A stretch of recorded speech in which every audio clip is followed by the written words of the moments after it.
Local productions seen on Delta College Public Media are made possible with support from viewers like you. Thank you. Hello, and welcome to Dateline Delta. I'm Marcia Thomas, Board Chair of the Delta College Board of Trustees.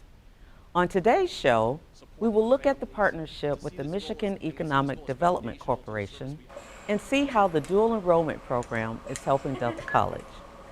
We'll get an update on how the volleyball season is going and learn of recent changes in the Michigan Reconnect program. To wrap up today's show, we'll have a front row seat for a recent campus speaker and preview an upcoming art exhibit.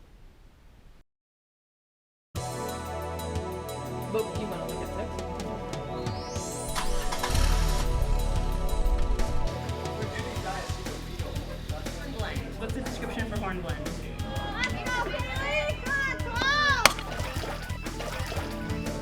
I'll come around and make sure you're all set up. Okay. All right, so we're going to do a side-to-side anastomosis. Associate in Arts.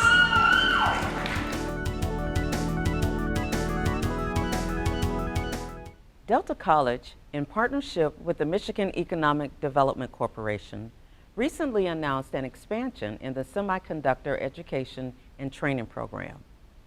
We talked to Ed Sunica, Dean for Occupational Programs and Workforce Strategies, to learn more about this joint venture and what it will mean for Delta. A semiconductor simply is a silicone wafer that is used in various technologies such as microchips. And we've been hearing that a lot in the news as far as the need for microchips. And that is what silicone is provided to do. Today was an exciting announcement.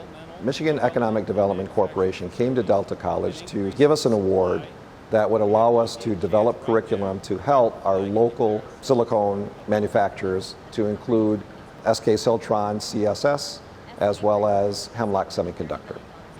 Delta is honored to be part of a larger group of colleges and universities in Michigan to take part in this curriculum development and innovative space. This is some of the first funding that has come through that focuses primarily on semiconductor manufacturing. However, what makes it really exciting for Delta is we are the recipient of the largest amount of money for a community college, given our location to our manufacturers. Regionally, the expected growth in this area is pretty significant. Right now, there are numerous double-digit demand for employees in this business, specifically as it relates to SK Siltron CSS and Hemlock Semiconductor. These are technician level, engineering level, research level, to also include business and accounting and business operations.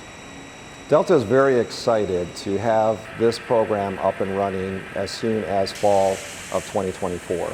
It's going to consist of an associate's degree, certificates, and industry certifications to include short-term training.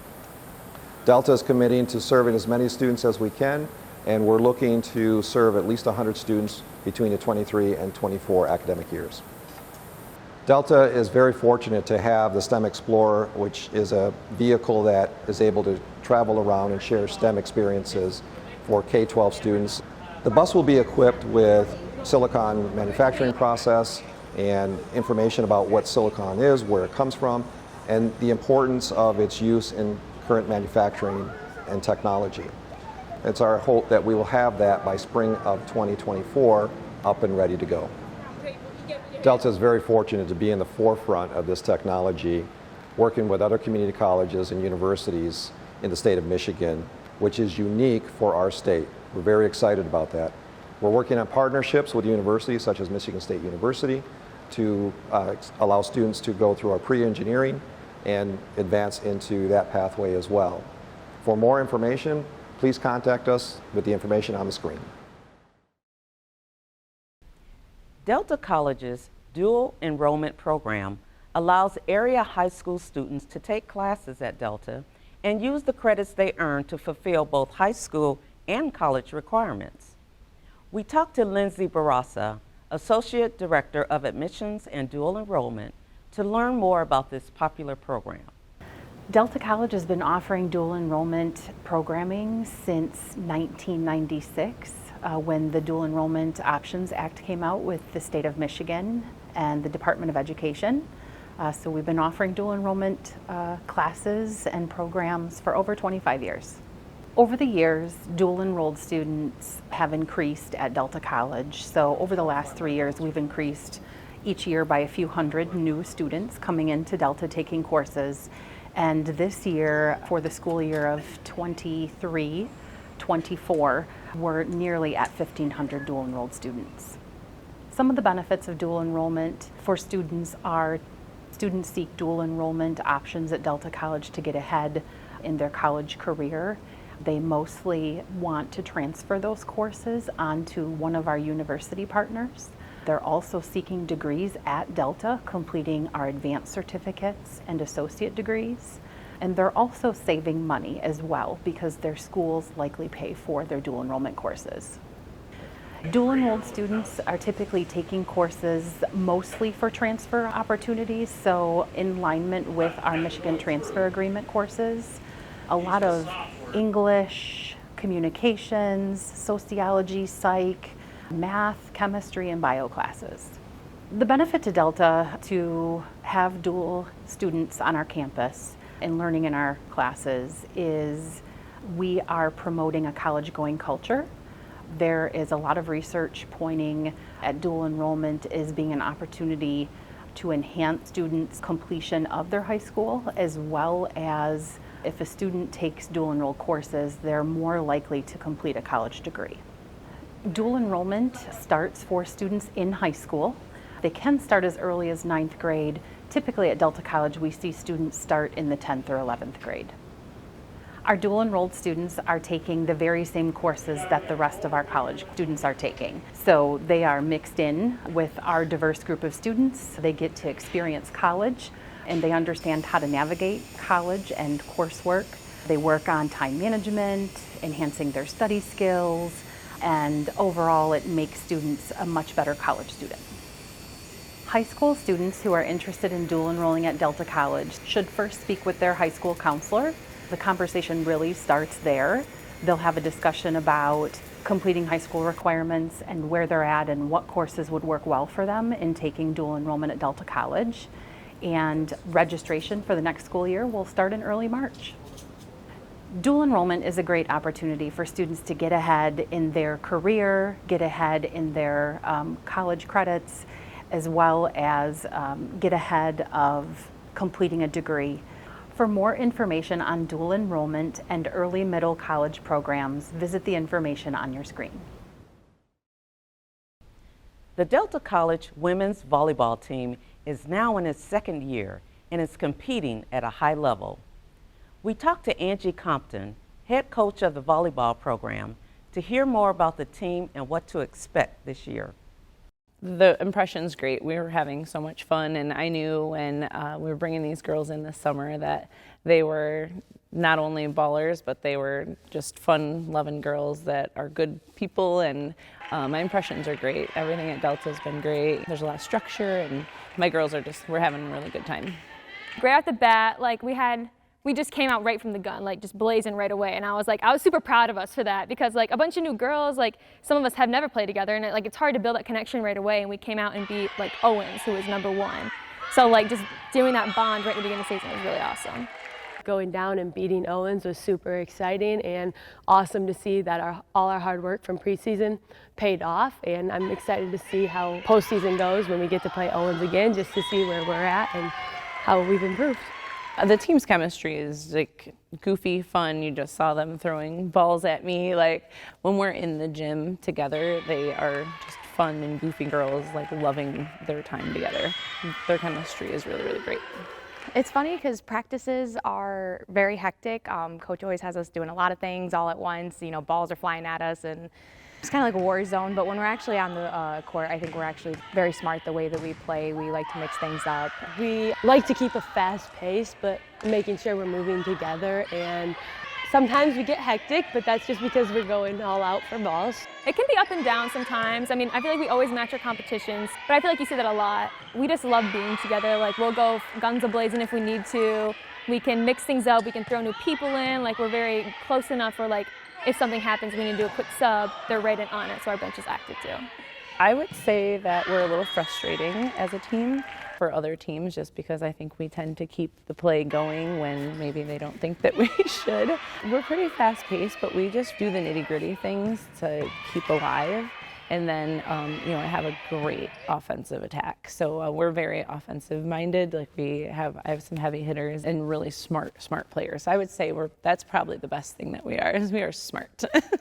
I'm definitely seen a lot of growth from the beginning and just like the way that we interact with each other and like the friendships that have grown just out of the last couple months.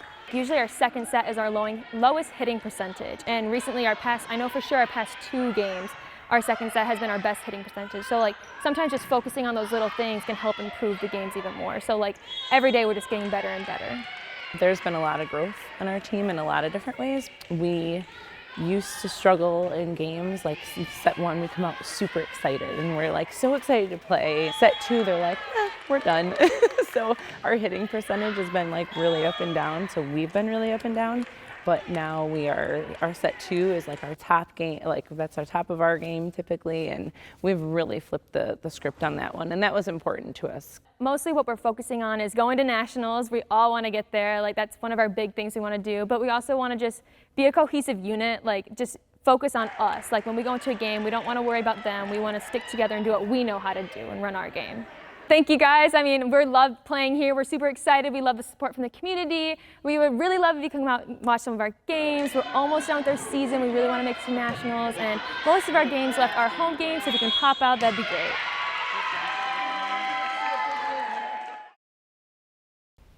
Michigan Reconnect is a tuition-free scholarship program that offers Michigan residents 25 and older to attend community college to earn an associate's degree or skills trade certificate. We talked to James Perry, Dean of Enrollment and Access Student Educational Services, to learn more about the program and hear recent updates. Delta College is proud to participate in the Michigan Reconnect Scholarship Program through an initiative by the Office of 60 by 30. This program is such a great opportunity for many students that have not obtained an associate's degree or a certificate to be able to get that opportunity. Students that are eligible to participate in Michigan Reconnect must be at least 25 years old. I do want to mention that there has been some changes recently and that the expansion has went to 21 years of age. In addition to the age change, you had to apply for at least 12 credit hours for an academic year. Those who have the age requirement, if they fill out a FAFSA and they have not obtained a college associate's degree or a certificate, then they can participate. To apply for the program, you must contact the community college in your area, and then they will assist you in applying for the Reconnect. Or you can go to the Michigan Reconnect state site and apply for Michigan Reconnect through that website as well. Nationally, there's 123,000 applicants that were accepted and that applied and were accepted. Out of that 123,000, there's been 27,000 that's enrolled currently. At Delta College, we have 2,000 plus students that have been accepted in the program. Condition of the reapply or the renewal of Michigan Reconnect is to make sure that you maintain a 2.0 GPA, that you completed the 12 credit hours in the academic year, that you renewed your FAFSA, and also renewed the application. Michigan Reconnect is a great opportunity because it allows students, no matter if they started or stopped, 21 and above, to be able to obtain an associate's degree, occupational certificate, and it's proven over the years that the job market is continually increasing, and you need a degree to be able to apply for 75% of most jobs. And if you obtain an associate's degree or a certificate, you can make up to $7,500 more every year. So this is a great opportunity for all students 21 and above to have that opportunity to increase their upward mobility and to be able to be successful in their careers. For more information, please contact delta.edu. For more than 20 years, Delta College has featured unique individuals who have visited campus as part of the President's Speaker Series. Recently, we welcomed Professor of Psychology, Dr. Jean Twenge to our campus. Let's hear some of her presentation.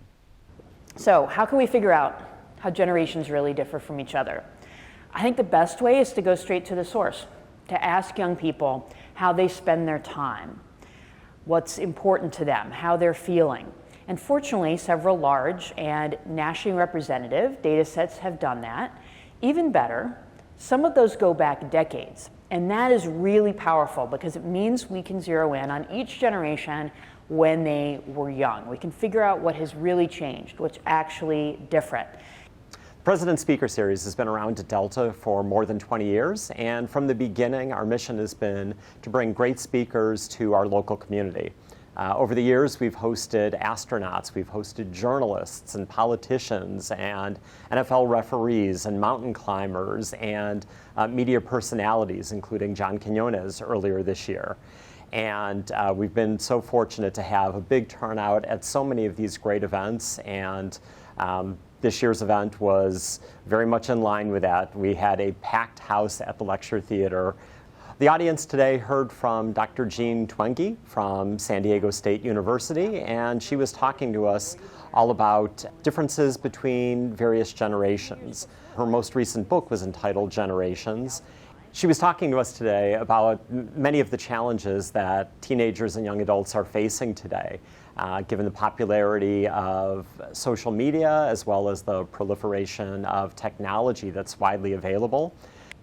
So if we zero in just on social media use in one big data set of teens in the UK, we can see the link between the number of hours per day someone spends using social media and then the percentage who fit clinical criteria for depression based on a scale of depressive symptoms.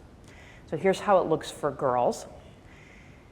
So the girls who are spending a lot of time on social media, 5 hours a day or more, are 3 times as likely to fit those criteria for depression. And for boys, it's more shallow, it's about twice as likely, and their rates of depression are lower, which is a common finding. But there is a link for both. So here's our question. Are smartphones and social media the cause of the sudden and very large increase in teen depression? She also focused a lot on the mental health of young people today. She was noting that the rates in depression have been increasing and suicidal attempts have been increasing. And more students and young people than ever are experiencing a lot of loneliness. So I've been doing this work on generational differences for a long time, since I was a college undergraduate myself. And I got used to seeing changes that were big, but they would take a decade or two to get there. Then about 10 or 12 years ago, I started to notice changes that were bigger and more sudden. I had really never seen anything like it. So for example, more and more teens started to say that they felt left out. More and more started to say that they felt lonely. More started to say they felt like they couldn't do anything right, that their life wasn't useful, that they didn't enjoy life. And these are classic symptoms of depression. And she talked a lot about the fact that young people these days are just not getting enough sleep and they are glued to their phones. And she talked about ways that they can maybe improve the quality of their lives, as well as helping us all to understand many of the challenges that they're facing. Sean Parker, one of the founders of Facebook, said recently, Facebook exploits a vulnerability in human psychology, but we did it anyway. Earlier in that same conversation, he said, God knows what it's doing to our children's brains. And it's true, we don't know. So taking a break, cutting back, going cold turkey usually doesn't work, but scaling back, trying to find a better balance, maybe putting controls on your phone, getting that phone out of the bedroom, all of these things can get you on your way. Because as I said, smartphones are amazing. They can do so many cool things for us. It's just they have to be a tool that we use instead of being a tool that uses us. I hope that people who are attending today's event understand young people a little bit better than maybe they did before, and that they realize that every generation has their own unique set of circumstances and challenges that can influence the course of their lives. From the beginning, our events have been free and open to the public, so we always encourage everyone in the surrounding community to join us for our events. We look forward to hosting more great events in the upcoming years, so stay tuned to find out what's happening with our President Speaker Series in 2024. The Saginaw Art Museum recently invited Delta College Associate Professor Andrew Rieder to create an exhibit for the museum. Andrew pulled together his talents to create an outstanding exhibit. Let's look at his work. This exhibition consists of a body of work I've been building for approximately 2 years. There's 18 paintings altogether displayed here at the Saginaw Art Museum. The overarching theme of the work deals with the idea of work itself and work ethic, and how we define those, how we quantify those, and how we think about work and work ethic to define ourselves and our own self-worth. I use imagery that stems from everyday manual labor, modern day, and I also use imagery that comes from what I call leisure labor. And examples of those would be functional fitness, CrossFit, and pick your own fruit. And I choose these because, one, they're activities that I participate in, and they are activities that harken back to practices of labor from the early 20th century and before, and yet they're activities that people seek out in their leisure time for enjoyment. So I'm actually asking the question, one, why do we seek out these types of activities? Why do I seek out these types of activities? And does an activity have to be really grueling or punishing in order to qualify as work? These are all executed with a combination of spray paint, oil paint, acrylic paints, drawing media, and some collage work as well. It's a very eclectic process that I use, and it's something that I've been exploring over the course of building this entire body of work. What I enjoy most about it is kind of the story of how it came to be. I started the oil painting maybe 6 years ago. It was something I did just impromptu on my own, a self-portrait from a mirror, holding a snow shovel over my shoulder. Later, I added, kind of improvisationally, added some of the oil-painted woodland features up in the upper right-hand corner. I started creating this stenciled imagery. You see it with the foliage up towards the top, around the face of the figure. And towards the bottom, the imagery is actually a series of antique pulleys. The overall intent behind it is to talk about the idea of getting lost in one's work, kind of to retreat or just immerse yourself in one's work as kind of a type of solace. The title of the piece is Intentions, so it discusses the idea of people putting forth effort and what their intentions are, and assuming the best of intentions despite the outcome. You have the woman in the background carrying the man over her shoulders, the figure in the foreground, the bottom right-hand corner, with the tractor treads as legs.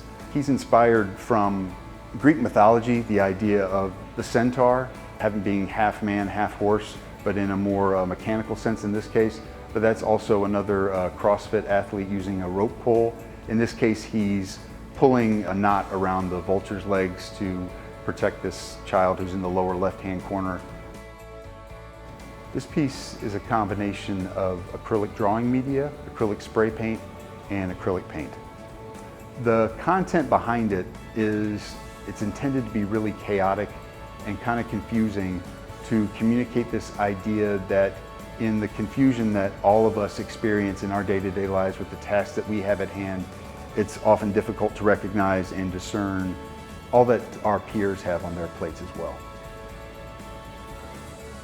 On Saturday, November 11th at 1 p.m., I'll be giving an artist lecture here in the museum. It should last about an hour. It'll be open to the public. For more information, you can visit the Saginaw Art Museum's website. I want to thank Andrew for the years of dedication he put towards creating this unique exhibit. Now let's see what's on the Dateline Delta calendar of events. The Delta College Planetarium will be hosting a series of shows during the month of November. For more information about these shows and events happening at the planetarium, visit their website at delta.edu/planetarium. The Michigan Reconnect Free Tuition Scholarship will be having 2 information sessions on Monday, November 13th at 5 p.m. and Wednesday, November 29th at noon. Interested parties can sign up at delta.edu/enrollment events. STEM and Story Time at the Bay County Historical Museum. The event will take place on Tuesday, November 21st from 9 to 10 a.m. The museum is located at 321 Washington Avenue in Bay City. For further information on these events or other campus activities, contact the Office of Marketing and Public Information at 989-686-9490 or visit our website at www.delta.edu. Well, that wraps up our show. Please join us again on November 19th when we highlight what's happening here at Delta College, one of America's leading community colleges. Now, I will leave you with the sights and sounds of Delta College. For Dateline Delta, I'm Marcia Thomas. Thanks for watching.